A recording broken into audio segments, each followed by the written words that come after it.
Before I talk about Hong Kong's economic inequality specifically, I would like to share a little how I end up doing this as my senior project.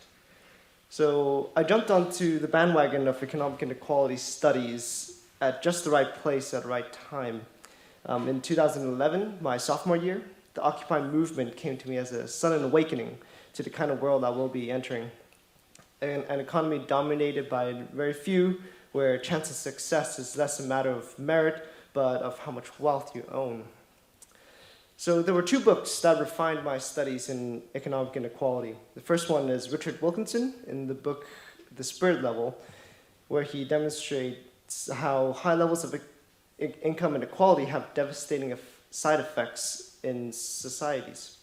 The psychosocial problems of inequality is what many economists pay little attention to.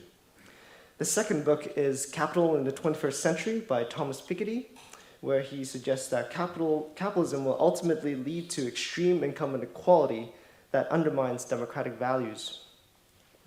So our well-being in the developed world is but who and what we are in context with our communities, like our social position, social status, where we stand in relation to others. And here's an interesting graph showing index of health and social problems versus income inequality, and you can see that there's a tendency of countries with high income inequality tend to perform worse in health and social problems. And so many countries like in the Scandinavian, Nordic countries with low income inequality also have much less health and social problems. And this trend can also be seen in the 50 states in the US, where the more unequal states tend to do worse in health and social problems. So in Hong Kong, the dynamics between the haves and have-nots are changing. Although we have long passed our material poverty of my parents' and grandparents' generation, relative poverty is still a huge problem. Here's an interesting graph that shows the position of Hong Kong people and our life satisfaction. You can see in the bottom axis, the income, that Hong Kong is actually one of the richest places on Earth, on par with many other developed European nations. But still, with all this wealth, we are very unsatisfied as a people. While on top of the life satisfaction scale, you have Finland and Denmark, countries with about the same amount of income as Hong Kong per capita, but they can somehow harness so much more satisfaction out of it. And so the question is really why. So all this have led me to my senior project. Looking back at home, it is an essay that attempts to analyze the economic inequality in Hong Kong and the side effects it has on our society. I paid close attention to the history and culture of Hong Kong and saw how those factors interlink with economic inequality. And in fact, income inequality in Hong Kong is worse than that of the United States, ranking number 1 in developed countries. Here's a graph that shows the Gini coefficients of Hong Kong, the United States, and Finland. The Gini coefficient is a measurement of income inequality. And so the dark green you can see is before taxes and transfers, and the light green is after taxes and transfers.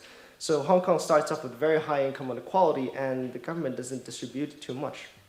While in Finland, you can see that they also start off with kind of high income inequality, but the government does a lot in redistributing the income and the wealth, and so closing up the gap between the richest and the poorest.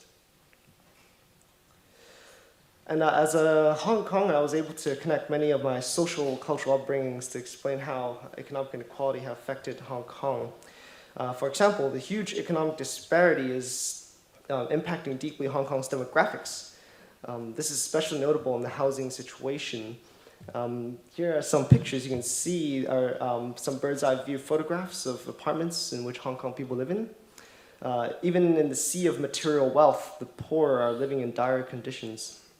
With no space to raise children and no affordable housing for young people to move out, Hong Kong's fertility rate is now its second lowest in the world. And so you can see how this graph, Hong Kong has a lower birth rate than China, which has a one-child policy. And of course, about half of that of the United States.